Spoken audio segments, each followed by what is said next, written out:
abra sua Bíblia, fazermos a leitura do livro de Atos dos Apóstolos, capítulo 1. Atos dos Apóstolos, capítulo 1.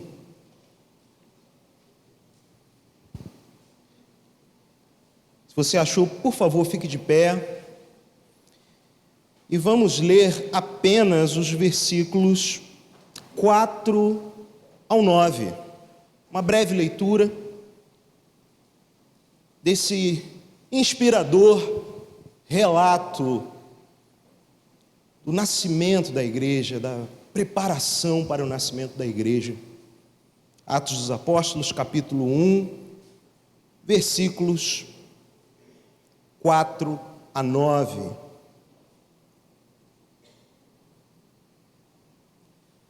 Diz assim a palavra de Deus: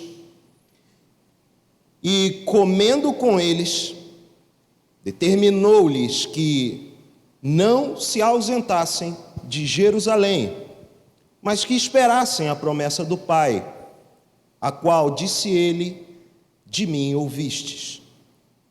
Porque João, na verdade, batizou com água, mas vós sereis batizados com o Espírito Santo, não muito depois destes dias.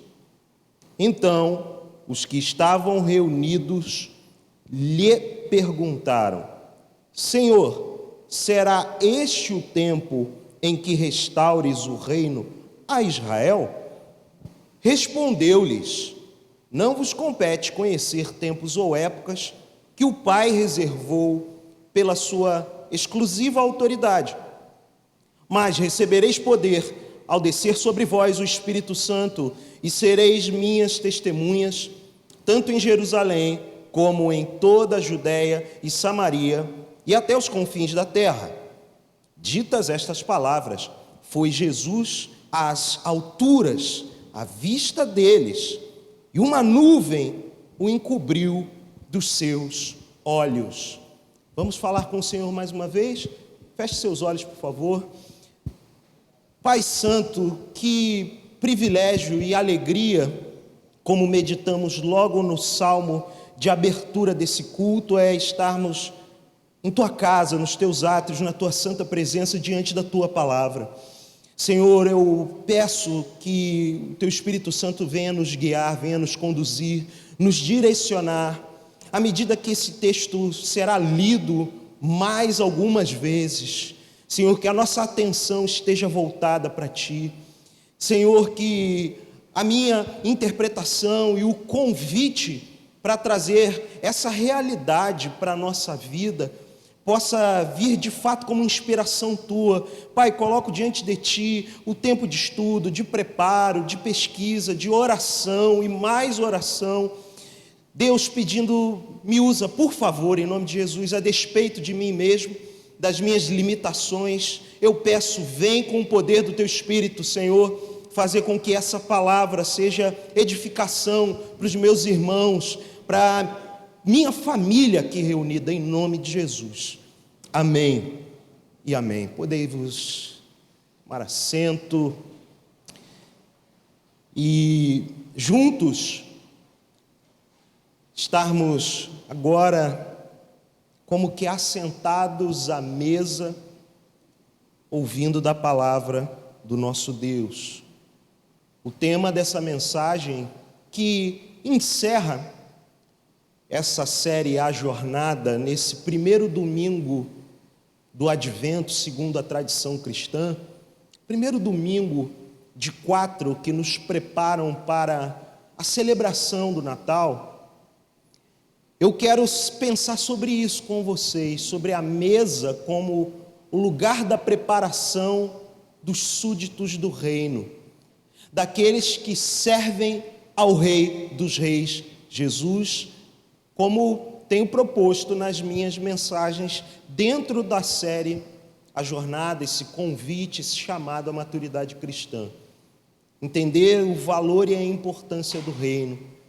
E penso ser muito oportuno para essa última mensagem pensarmos nas últimas palavras de Jesus, de acordo com o evangelista Lucas, para os seus discípulos, né? É sempre bom lembrar que geralmente as palavras de uma pessoa, e em especial suas últimas palavras, geralmente são importantes, são dignas da nossa atenção, respeito e alta consideração. E a gente perde o limite de para onde isso exponencia quando pensamos nas últimas palavras de Jesus, o Verbo vivo encarnado entre nós. Não é muito importante? Então eu vou ler mais uma vez, dessa vez projetado, você pode acompanhar na projeção. E comendo com eles, determinou-lhes que não se ausentassem de Jerusalém, mas que esperassem a promessa do Pai, a qual disse ele: de mim ouvistes. Porque João, na verdade, batizou com água, mas vós sereis batizados com o Espírito Santo não muito depois destes dias. Então os que estavam reunidos lhe perguntaram: Senhor, será este o tempo em que restaures o reino a Israel? Respondeu-lhes: não vos compete conhecer tempos ou épocas que o Pai reservou pela sua exclusiva autoridade, mas recebereis poder ao descer sobre vós o Espírito Santo, e sereis minhas testemunhas, tanto em Jerusalém como em toda a Judéia e Samaria, e até aos confins da terra. Ditas estas palavras, foi Jesus elevado às alturas, à vista deles, e uma nuvem o encobriu dos seus olhos. Na nossa jornada como cristãos, e talvez apenas como seres humanos, cidadãos, homens, mulheres, gente do dia a dia, vivendo a árdua batalha do cotidiano, buscamos e temos expectativas por coisas extraordinárias muitas vezes. Nós adjetivamos aquelas situações, episódios, circunstâncias que são muito boas, que são muito excelentes, como extraordinárias, além do ordinário, além do comum, além daquilo que é simples. Trazendo para a realidade que envolve o âmbito da fé, o extraordinário, por vezes, é confundido com o próprio elemento espiritual em si, de modo que muitas vezes a gente está em busca de movimentos que apontam para algo fora do normal, para algo explosivo, atribuindo a isso diretamente uma ação do Espírito Santo quando algo absolutamente extraordinário acontece. É claro e é fato que nós cremos em milagres aqui. Eu creio em milagres, eu espero milagres, eu oro por milagres.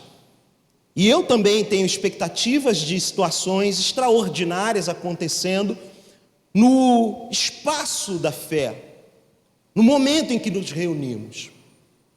Mas, no caminho da maturidade cristã, que é o que propõe o grande tema que abraça e envolve essa série, no caminho de sermos homens e mulheres maduros como seguidores de Jesus, a gente precisa ser honesto e entender que a vida, o curso da vida, por mais breve que diante da grandeza do nosso Deus, que se expressa na majestade da criação, a nossa vida é breve, passa muito rápido. Mas dentro dessa brevidade da vida, o correr dos nossos dias não é marcado, via de regra, por episódios extraordinários. A nossa vida é marcada por coisas comuns, por coisas simples.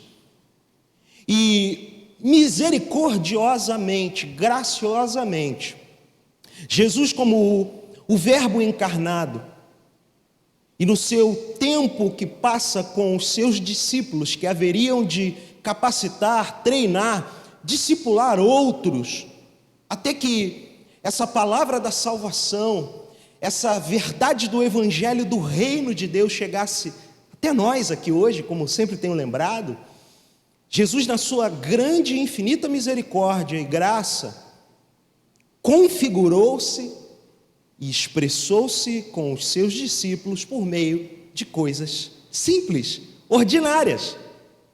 É claro que seu ministério foi pontuado por vários episódios extraordinários, mas é no dia a dia simples que os valores mais preciosos e perenes, ou seja, aquilo que permanece, que forma o caráter, que forja a moral e a ética daquele que segue a Jesus, se deu por coisas simples. E no ambiente da mesa. Embora a passagem em questão não descreva literalmente o item mesa, nós concluímos que pelo fato, como disse Lucas no versículo 4, e comendo com eles, ele começa o versículo 4 dizendo isso, a gente infere que tem uma mesa ali, eles comem à mesa.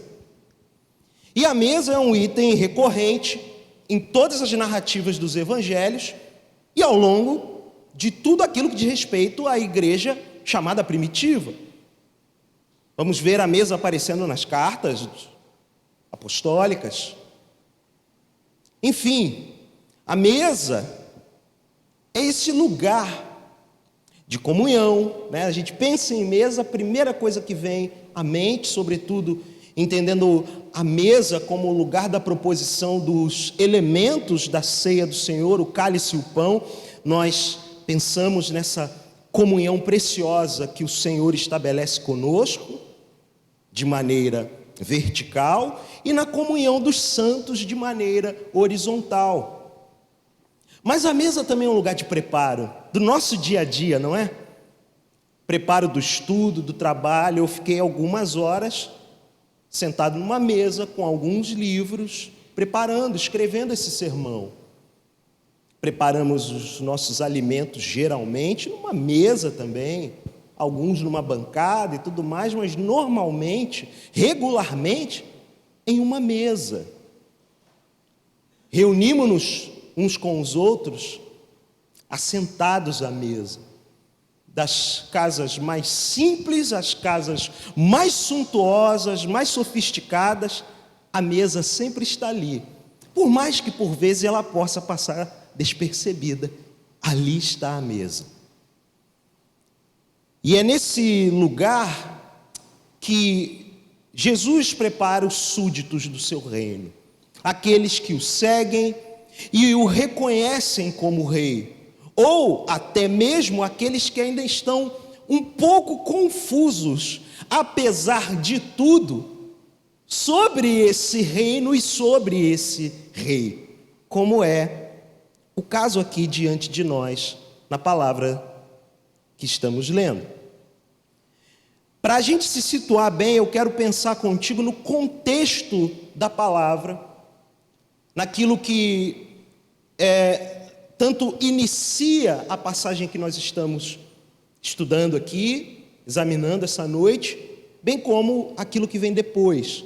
Reparem, dos versos 1 a 3, diz o seguinte: escrevi o primeiro livro, ó Teófilo, relatando todas as coisas que Jesus começou a fazer e a ensinar. Paulo introduz o primeiro versículo do primeiro capítulo de Atos dos Apóstolos, fazendo menção ao seu evangelho, ao evangelho de Lucas, que, como já falamos aqui algumas vezes, junto com Atos formam um livro só. Por isso ele diz isso. Primeiro livro, ó Teófilo, escrevi relatando todas as coisas que Jesus começou a fazer e a ensinar, até o dia em que foi elevado às alturas, depois de haver dado mandamentos por meio do Espírito Santo aos apóstolos que tinha escolhido. Depois de ter padecido, Jesus se apresentou vivo a seus apóstolos, com muitas provas incontestáveis, aparecendo-lhes durante 40 dias e falando das coisas relacionadas com o reino de Deus. Então, dos versículos 1 a 3, nós vemos esse ambiente simples em torno da mesa. Depois de ter padecido, diz o verso 3, Jesus se apresentou vivo. Depois de ter morrido, Jesus ressuscitou, algo absolutamente extraordinário, sobrenatural.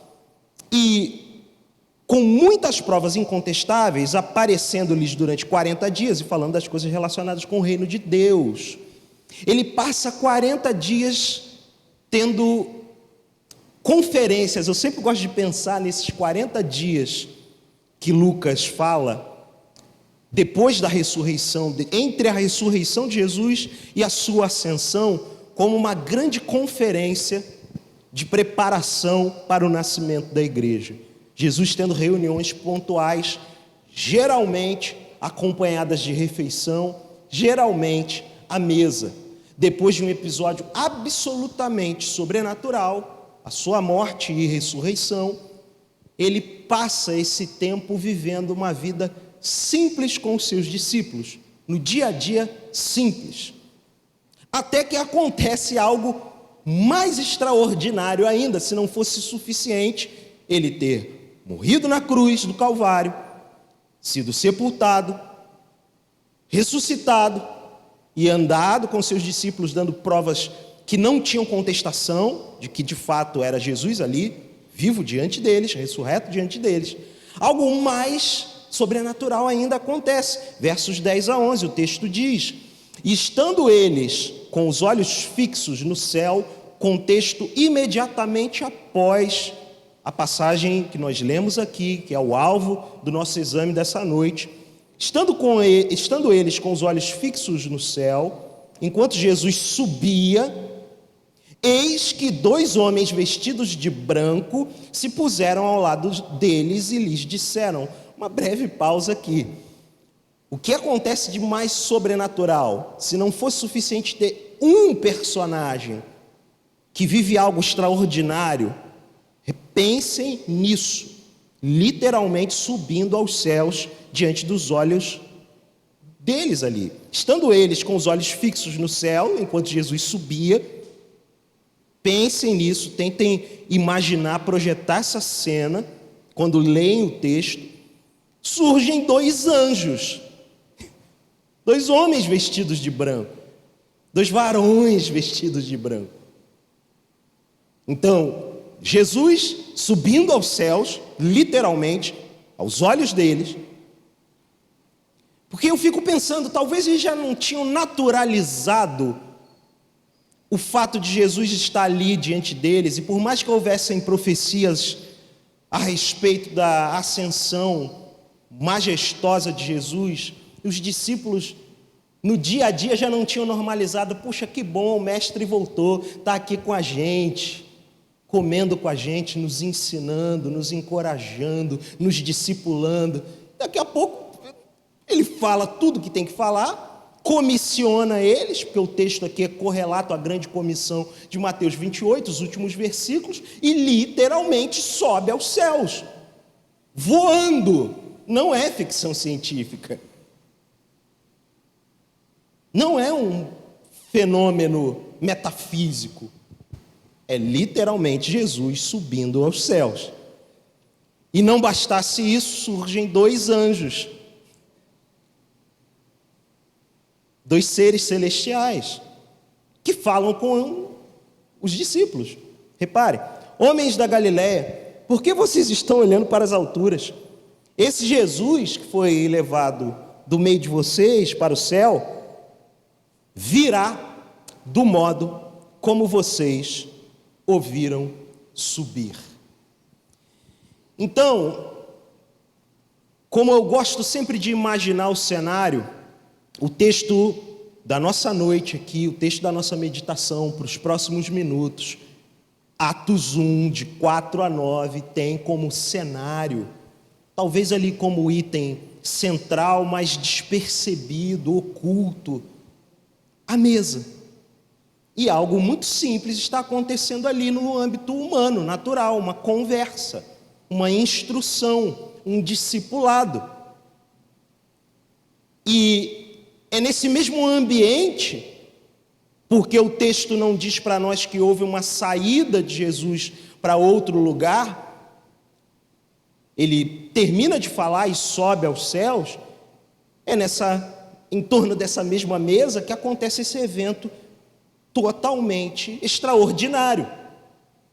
Por isso eu grifo aqui, o simples, relatado nos versículos 1 a 3, e o extraordinário, dos versos 10 e 11, em torno da mesa. Esse é o contexto da nossa palavra, da nossa passagem dessa noite.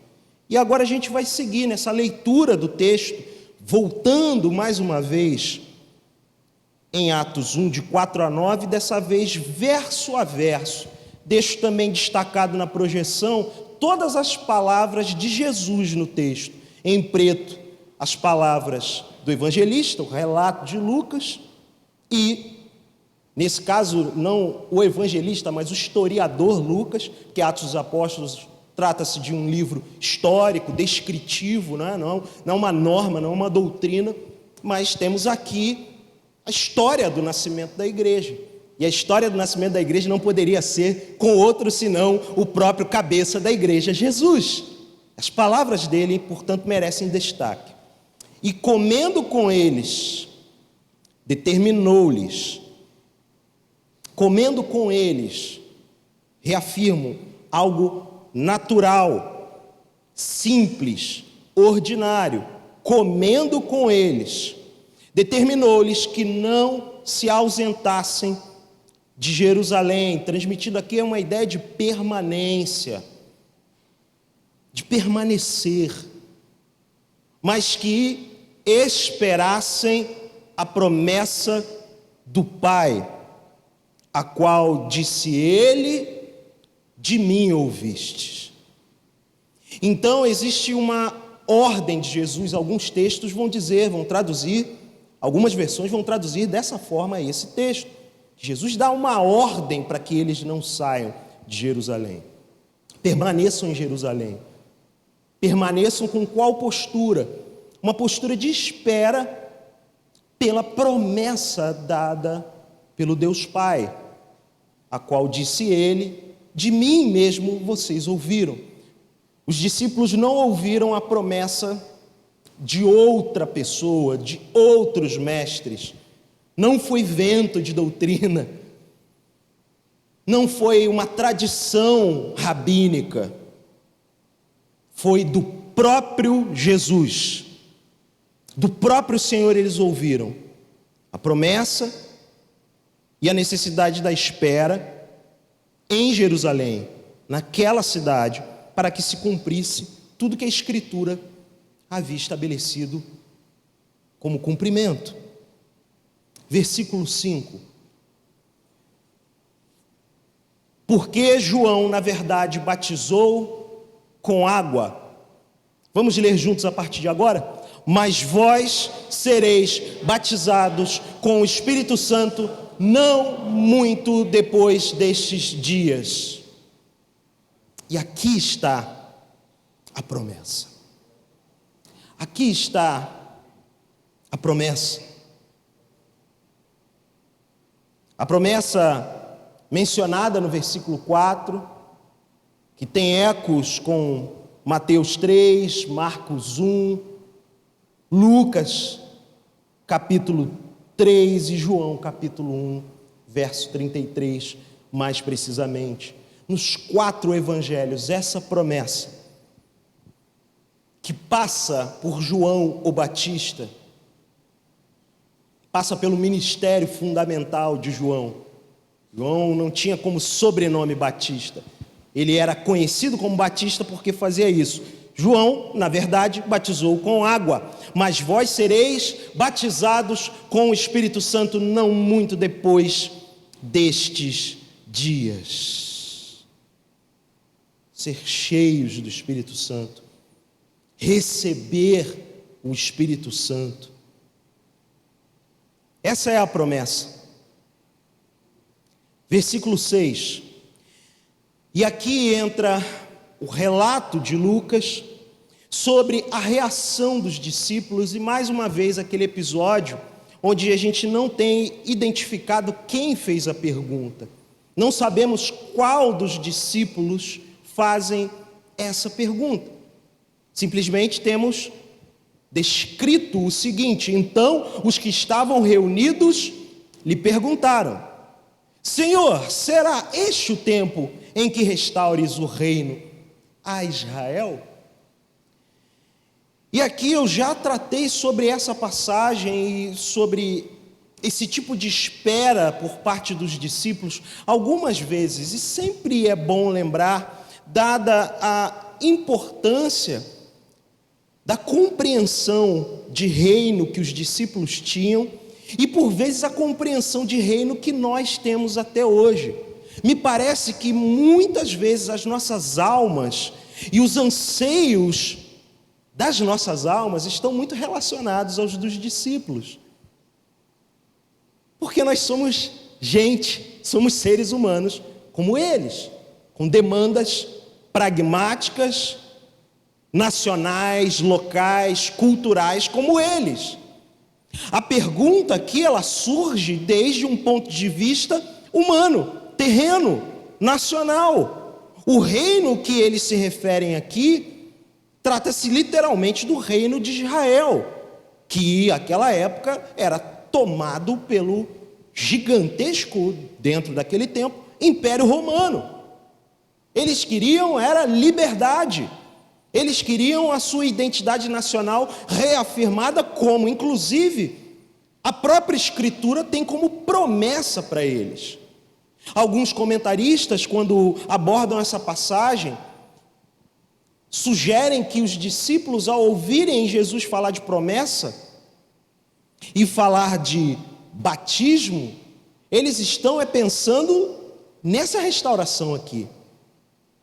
Eles estão pensando na restauração do reino a Israel. Vamos ter, afinal de contas, um rei, o Senhor vai tomar o trono, a ordem vai ser restabelecida, a gente vai ter o nosso lugar, ou a gente vai continuar aqui sob os auspícios dos romanos, respirando ameaças de morte.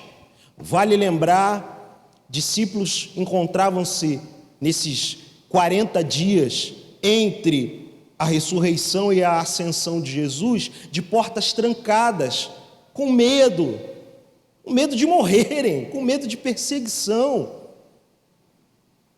Era um ambiente hostil, e eles queriam a resolução desse problema, queriam acabar com isso.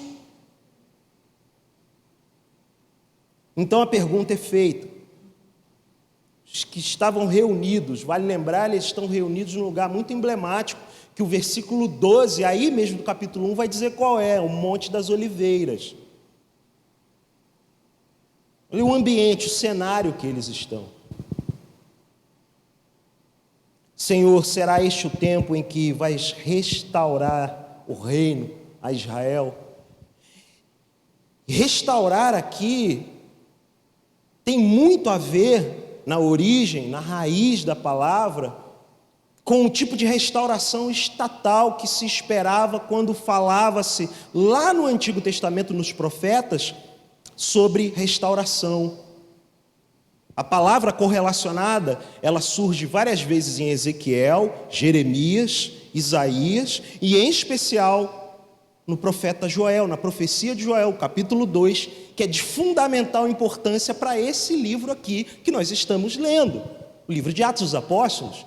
Inclusive, o episódio extraordinário do capítulo 2, quando a gente pensa talvez num capítulo chave em Atos dos Apóstolos, é o capítulo 2, Pentecostes.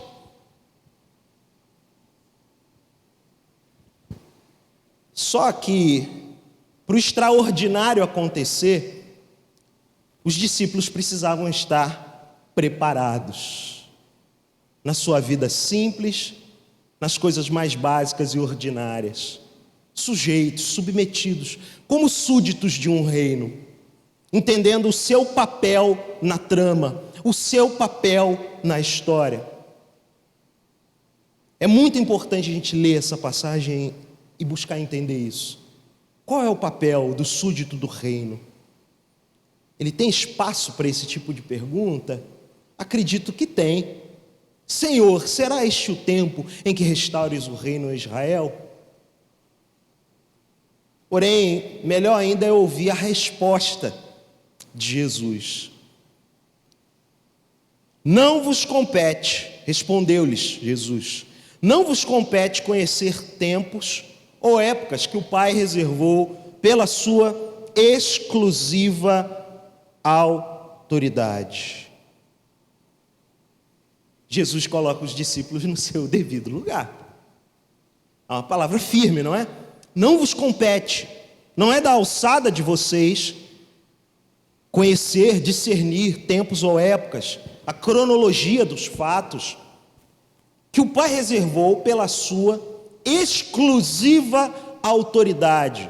Só o Pai tem a autoridade para determinar tempos ou épocas para aquilo que deve acontecer na terra. Mas diante dessa resposta firme de Jesus, essa resposta disciplinadora de Jesus, existe a promessa dentro dessa resposta. Versículo 8, parte A. Mas recebereis poder ao descer sobre vós o Espírito Santo. Vocês vão receber poder. Agora vocês não estão capacitados. Uma boa forma de entender isso aqui, receber poder. O que é receber poder dentro do contexto dessa passagem? É ser capacitados, é receber uma capacitação.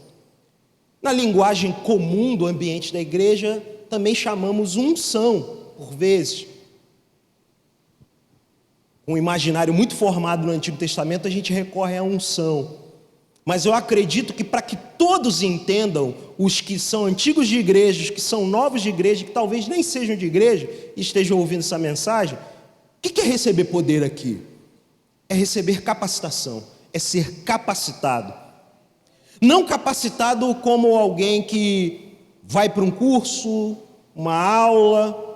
Vale lembrar, eles já estavam 3 anos de curso com Jesus, 3 anos com o Rabino Jesus, o Rabi Jesus, o Mestre Jesus. Eles já estavam caminhando com ele. Provavelmente já adquiriram trejeitos de Jesus enquanto homem, falavam algumas coisas que Jesus falava, do jeitinho que Jesus falava, mas eles ainda não tinham recebido uma capacitação que é do alto, que é sobrenatural.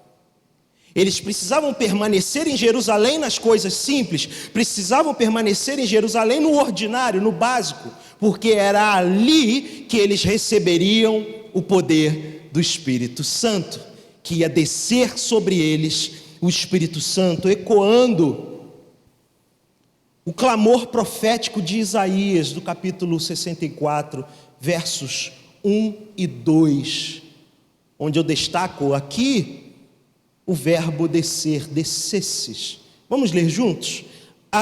Se fendesses os céus e descesses, se os montes tremessem na tua presença, como quando o fogo acende os gravetos, como quando faz ferver a água, para fazeres notório o teu nome aos teus adversários, e para que as nações tremam diante de ti. Esse é o clamor do profeta Isaías, que Jesus faz cumprir, porque um dos papéis de Jesus no seu ministério terreno foi o que, amados? Cumprir a palavra de Deus, cumprir a lei e cumprir a profecia, ser literalmente uma profecia viva. Vocês receberão poder ao descer sobre vós o Espírito Santo. O profeta clamou, um suspiro, um grito do Espírito, Senhor, se rasgasses os céus e descesses. O clamor do profeta coloca esses elementos naturais, como a manifestação da descida de Deus na terra. Na nova aliança, conquanto Paulo, escrevendo aos Romanos no capítulo 8, diga que a terra geme, a terra clama. Por mais que tenhamos essa realidade neotestamentária de como a natureza reage pela busca da manifestação de Deus, o Espírito hoje, na nova aliança, desce sobre os filhos e filhas de Deus, sobre homens e mulheres que foram chamados da sua condição de pecadores, desobedientes, gente distante dele, para serem agora filhos de Deus e receberem poder do Espírito Santo, receberem do alto esse poder, descer sobre eles o Espírito Santo. Para qual finalidade? O versículo 8 continua: e sereis minhas testemunhas. Vocês vão testemunhar a respeito de mim. Aonde? Tanto em Jerusalém como em toda a Judéia e Samaria e até aos confins da terra. Meu irmão, minha irmã, sempre quando eu leio essa passagem eu não tenho como não olhar para nós aqui e pensar: que amor, que misericórdia é essa? Desde aquele tempo, aqueles que o Senhor queria salvar nos mais longínquos lugares da terra, porque saiba, naquela realidade, naquele contexto, Brasil nem existia, nem existia. Confins da terra para eles eram as bordas da Europa, e no máximo a China. Isso representava os confins da terra para eles, para os primeiros discípulos. E durante muito tempo, até as grandes expedições marítimas da Idade Média, no entanto que aqui é conhecido como Novo Mundo, as Américas, conhecida como isso, literalmente um novo mundo que foi descoberto. As Índias, como se falava antigamente. E Jesus, soberanamente, por literalmente, como a gente já estudou aqui, ser aquele que estava lá na criação do universo, na criação da terra, Jesus sabia que Jerusalém, Judéia e Samaria ainda era muito pouco. Ele queria alcançar gente de todo o povo, toda a língua, toda a raça, toda a tribo, toda a nação, em todo o mundo, em todo o globo. Ele queria estender o seu plano, o seu propósito eterno, o seu reino eterno, que tem manifestação aqui, nessa terra que hoje jaz no maligno, mas há de chegar o grande dia, como os anjos falaram aos discípulos, que ele vai voltar e serão feitos novos céus e nova terra. Chegará esse grande dia. Ser testemunha. E ser testemunha do quê? Vale recorrer aqui às últimas palavras de Jesus no Evangelho segundo Lucas. É o trecho logo anterior a esse capítulo de Atos que nós estamos lendo. Vamos prestar atenção nas palavras de Jesus, dos versos 46 a 48 de Lucas 24. Assim está escrito. Sempre quando você lê o texto sagrado, sempre quando você lê a Bíblia, e tiver essa expressão, está escrito, é aquilo, né? Sempre que a gente lê a Bíblia, atenção total. Se você tem um hábito de grifar, de marcar, né? Como é o meu aqui, que tem essa... Não é a minha cola que caiu, não. Outra coisa. Mas se você tem o hábito de usar, né? O Lumicolor, essas canetinhas que colorem, grife, marque com atenção, né? Mas redobre a sua atenção quando você ouvir, em especial Jesus falando, está escrito.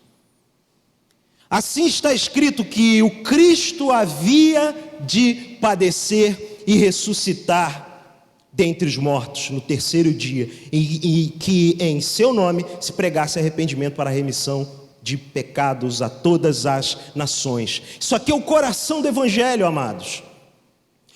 Quando a gente fala evangelho, as boas novas, o coração dessa mensagem é exatamente isso aqui. Cristo havia de padecer e ressuscitar dentre os mortos no terceiro dia, e que em seu nome se pregasse arrependimento para a remissão de pecados a todas as nações. Cristo padecer e ressuscitar, Cristo morrer e nascer de novo, ressuscitar. Meu irmão, minha irmã, isso é a boa nova. Nenhuma outra coisa é a boa nova. Nenhuma outra coisa é a boa notícia que precisa ser pregada a plenos pulmões. Jesus morreu pelos nossos pecados e venceu a morte, o diabo e as suas obras, e ressuscitou ao terceiro dia, e agora está sentado à destra do Pai, e há de vir para julgar vivos e mortos. Isso precisa ser pregado, e é testemunha disso, é para testemunhar essa realidade que os discípulos são chamados, e mais do que chamados, recebem poder para ser testemunha disso. O texto continua, começando de Jerusalém, e termina no versículo 48. Vós sois testemunhas destas coisas. Isso é Jesus falando para os discípulos, lá no final do Evangelho segundo Lucas. A belíssima passagem que Jesus abre os olhos, lembram? Jesus abre os olhos dos discípulos para que eles entendam a palavra de Deus, para que eles entendam a Escritura. E ao abrir os olhos dos discípulos, ele deixa claro que a missão deles era essa. A missão de vocês não é simplesmente repetir a Sagrada Escritura como o método rabínico ensina, memorizar textos e falar sem apontar para mim. Vocês precisam ser testemunha dessas coisas. Vós sois testemunhas destas coisas, ele diz aos discípulos.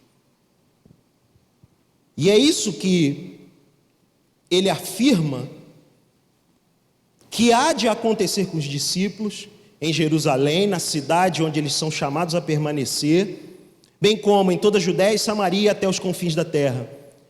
O ponto de partida é esse, mas isso acontece porque, como lemos antes, há de descer sobre vós o Espírito Santo.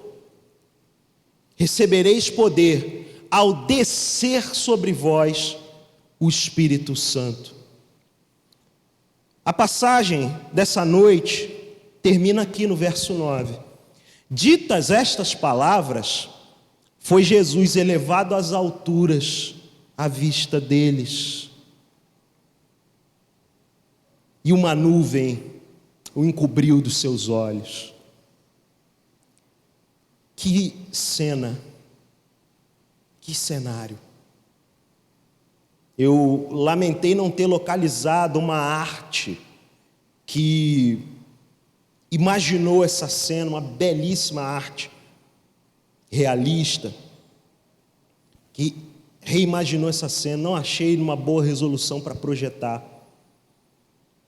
Uma nuvem encobriu dos seus olhos, a nuvem que geralmente lá no Antigo Testamento remetia à presença manifesta de Deus. E aqui tem os contornos da presença relacional de Deus. Naquele ambiente do comum, do ordinário, em torno da mesa, algo extraordinário acontece. Naquele ambiente simples do dia a dia, eles recebem uma direção das coisas comuns, das coisas do cotidiano, mas na verdade têm seus olhos abertos e são chamados a se prepararem para algo muito grandioso, que naturalmente eles não iam conseguir viver. Eles precisavam do poder do Espírito, eles precisavam receber o Espírito Santo. A capacitação terrena não era suficiente. Ela era necessária, mas haveria a preparação, a espera, permaneçam em Jerusalém até receberem. Depois a gente chega no capítulo 2 e de fato, essa palavra se cumpre, a promessa se cumpre, o Espírito Santo vem sobre eles. E a história se desenrola daqui.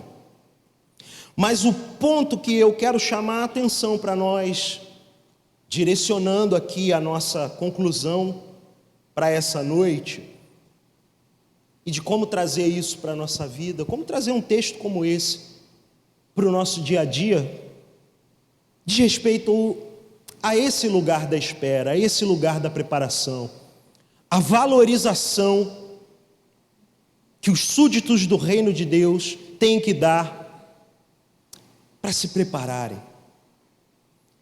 Nos preparamos nas coisas comuns e a gente tem que tornar comum entre nós, no âmbito da mesa, no espaço, no lugar da mesa, o estudo da palavra de Deus, o gastar e se desgastar na palavra, buscar, ler, estudar, perseverar, insistir.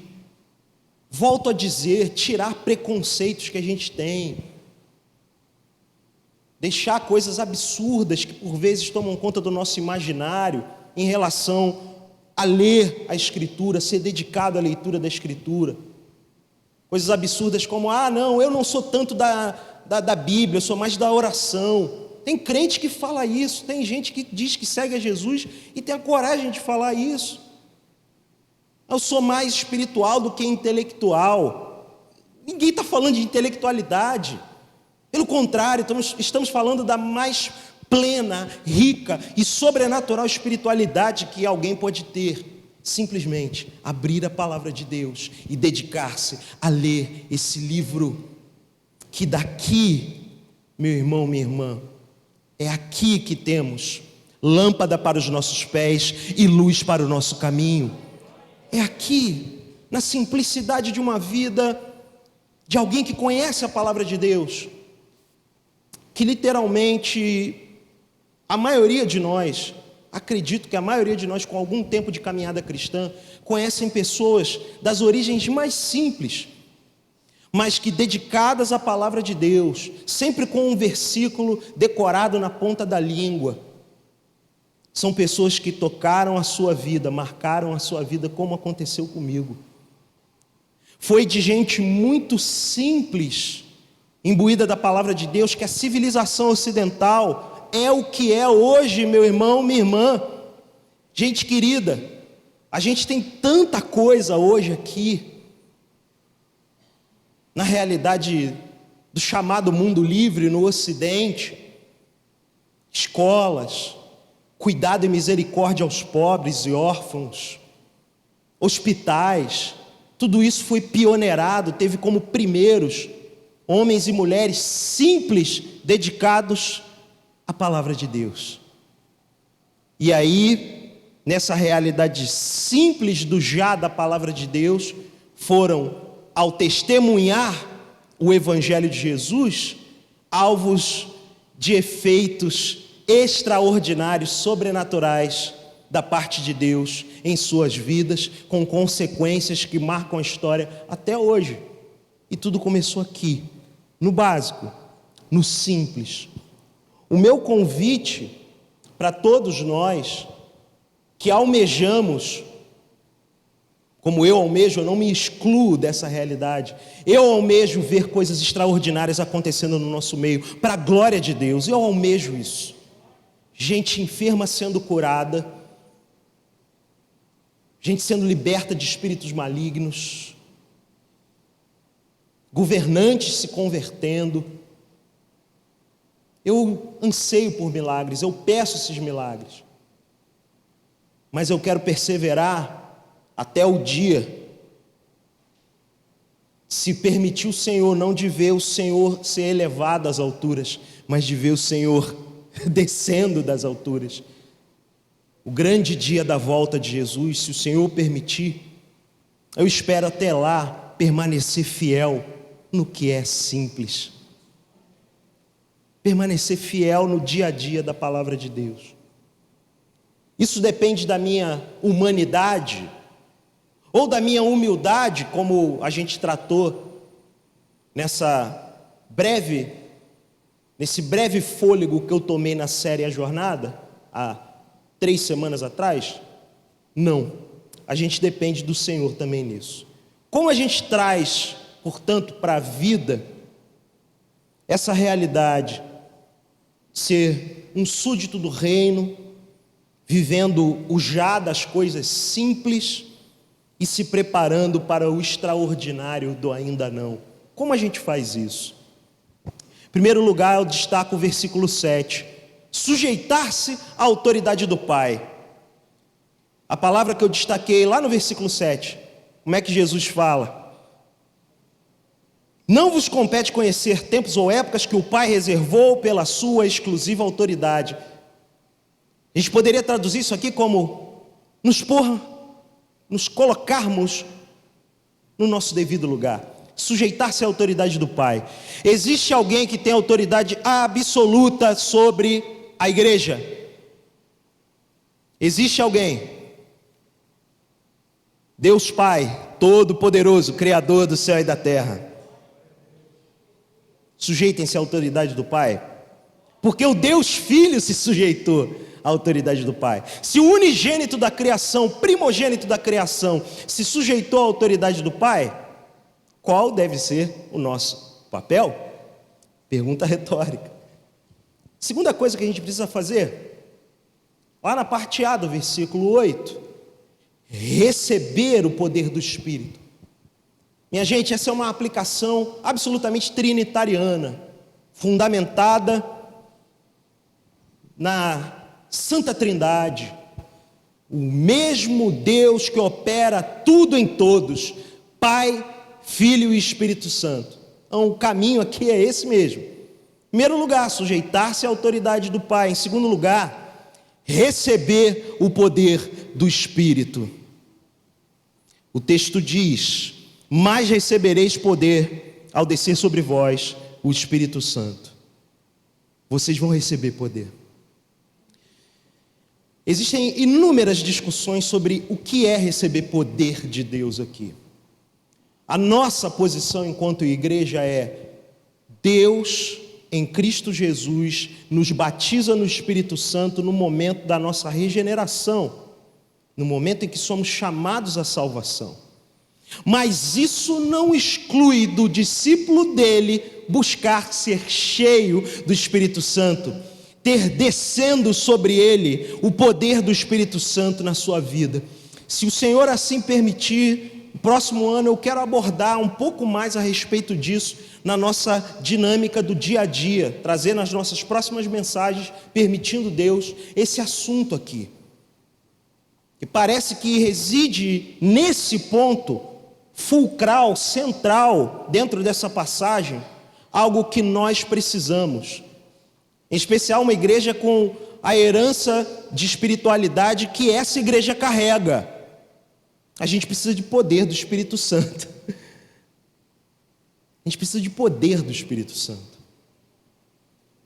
Me parece que aí não me refiro a essa igreja local, mas a igreja do século 21, a igreja do Novo Mundo, a igreja do Ocidente, se acomodou demais em muitas outras manifestações de poder bem terrestres, bem pedestres, bem do aqui e do agora. E esse olhar na manifestação sobrenatural do ainda não, por vezes é dado de forma muito cética, ou dado muito à distância, do tipo: o poder do Espírito Santo só se derrama talvez nos povos mais inóspitos da terra, onde tem muita perseguição. Lá o crente precisa de poder. Por isso a gente vê milagres sobrenaturais absurdos aos nossos olhos acontecendo em países que sofrem extrema perseguição, na África e na Ásia.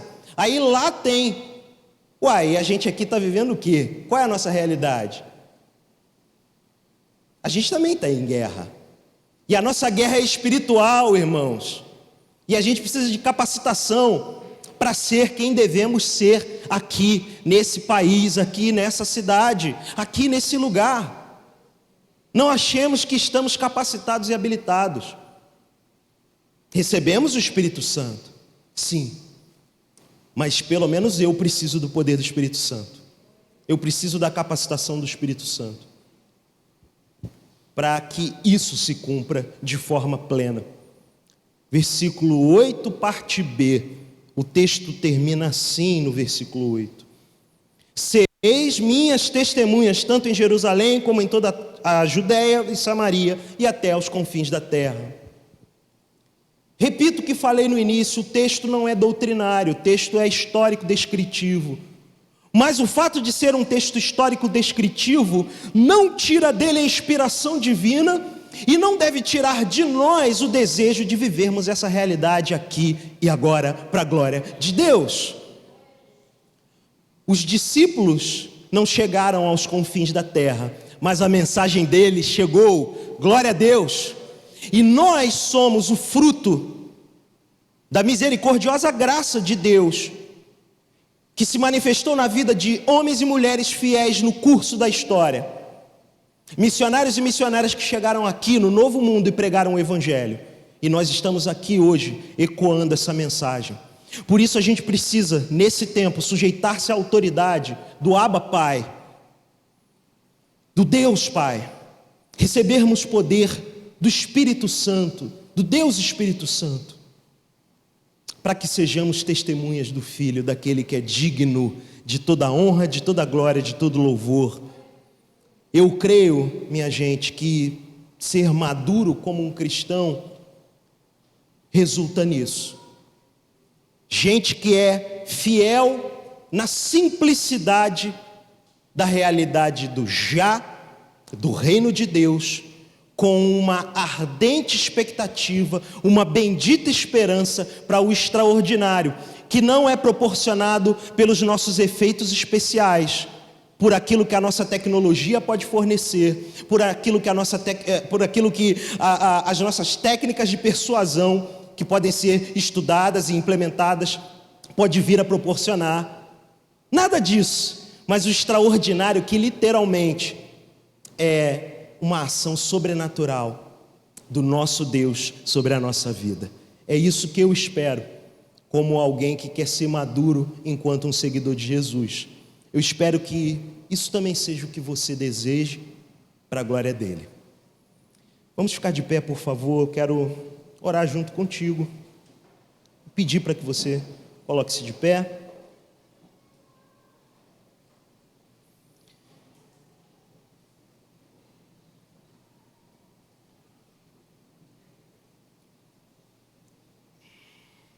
E que mais uma vez você feche seus olhos, curve sua cabeça, reverentemente, todos, sem exceção, nos coloquemos nesse lugar de esperança da manifestação sobrenatural de Deus sobre nós.